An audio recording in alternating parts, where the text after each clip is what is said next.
Hello and welcome to Outland Woodworks. My name is Shane and today we're going to be looking at installing our JessEm clear-cut stock guides. Let's get to it.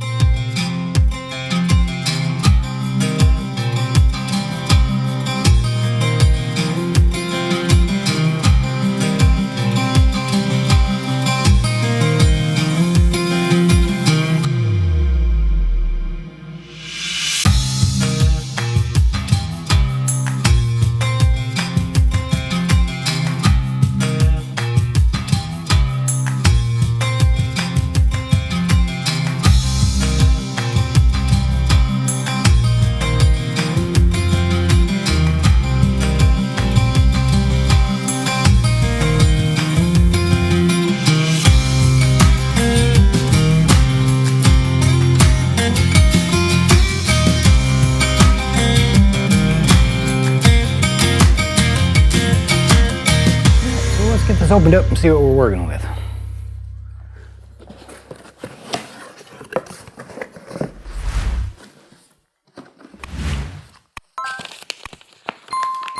And our instruction manual.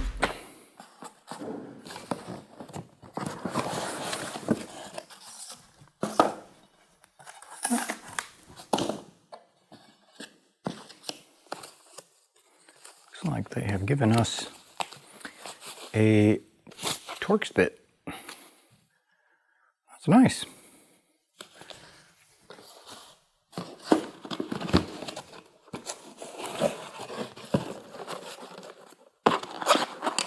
Wow, those are heavy.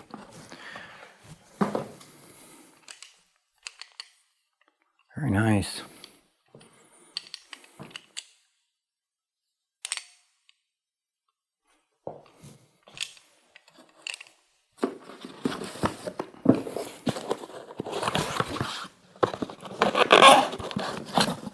Second one.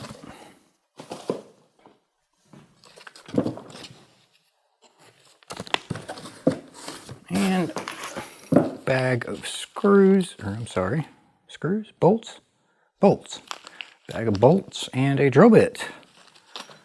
All right, we'll take a quick read here through the instructions to see how they'd like us to set this up, and we'll be right back. All right, so we've had a look through our installation instructions, and there's a few things in there I think are kind of noteworthy to understand about this particular system before we get too far into it here. The arms just slide on. This is basically just T-track, and they'll just slide on and they'll lock down.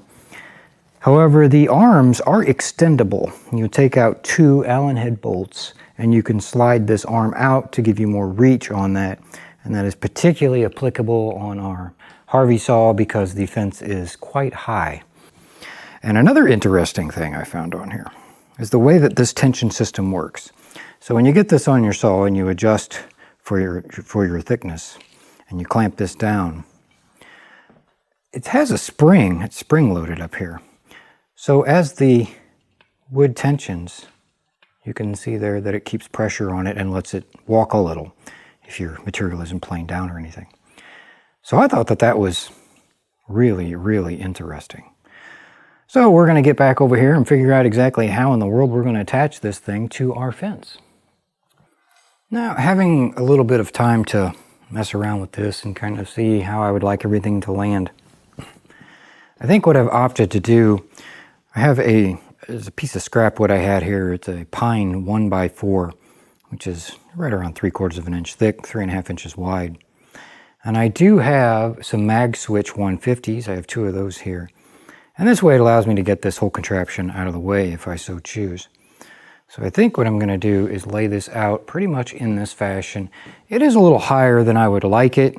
I may go back in the future. We'll just see kind of how all this works and router out a groove for this T-track here to set down closer and get closer to here.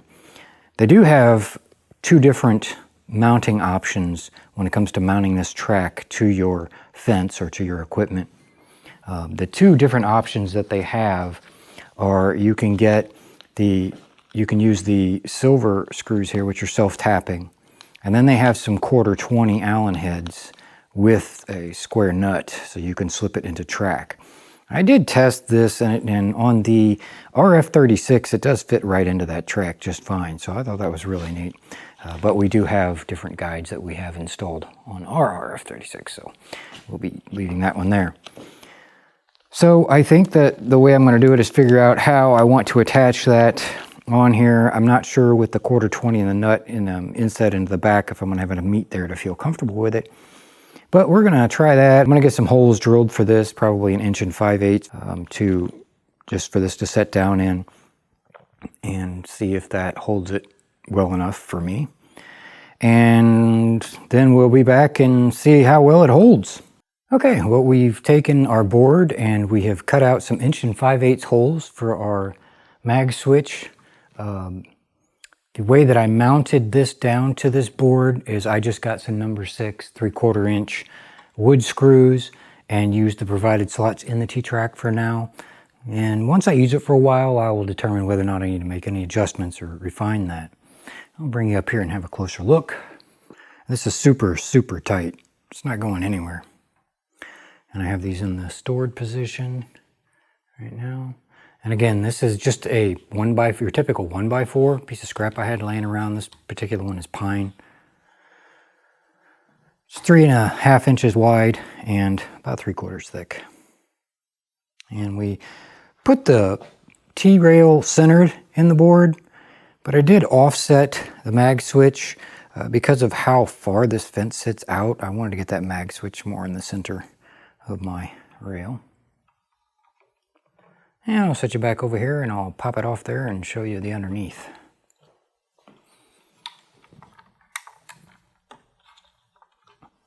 As you can see, comes right off. Got our 2 5/8 holes for our mag switches. And no modifications at all to the table. When I put it back on, I did set it up in a way that I could reference this edge to the back of my fence, just to make it pretty straightforward and simple for me to put on there. So I just set it down, reference that edge, turn that mag switch, turn that mag switch, done. It's all set up.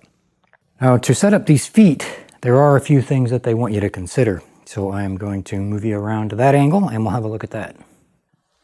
So to adjust these feet for your particular table or however you ended up setting it up on your fence, loosen this up, slide it out, and drop it down until it just touches your table. So what JessEm recommends is that you adjust the length of this foot, and you can do that by removing these 2 screws right here.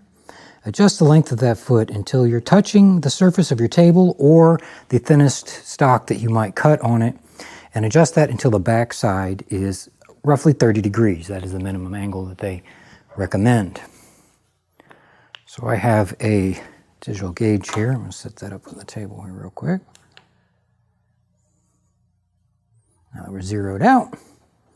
Now I have already adjusted these. I ended up on the 3rd set of screw holes out. And I'm about 27, 28 right in there. So, you can tweak it a little if you want. But that way it gives the proper down pressure and the proper angle for feeding your stock. These do have anti-kickback rollers on them that will stop the wood from coming backwards. So the way that you want to adjust these for running your stock, whichever thickness you happen to be running at that particular time, is you're going to set it up so that the metal part of this foot touches the top of your stock, not on the wheel, on the stock, and then tighten that down. Then when you run your stock through, you'll notice that down pressure, how that lifted up a little bit. This upper spring has compressed it a little bit. And push it through. And the angle of the wheel will hold it down and against your fence. And it also has anti-kickback, which doesn't make it very easy at all for that wood to come back out of there. Back up into our storage position. So that's pretty much it. It wasn't overly difficult, pretty simple. The instructions were really clear. There's quite a bit of great information in there. I highly recommend reading through that whenever you get this and decide to install it. And that pretty much wraps up everything that we wanted to put on this custom build. It has been a long one, and I'm definitely glad that you were along for the ride. If you like this video, you gained anything from it, consider giving it a thumbs up. If you like this kind of content, consider subscribing. It helps a lot.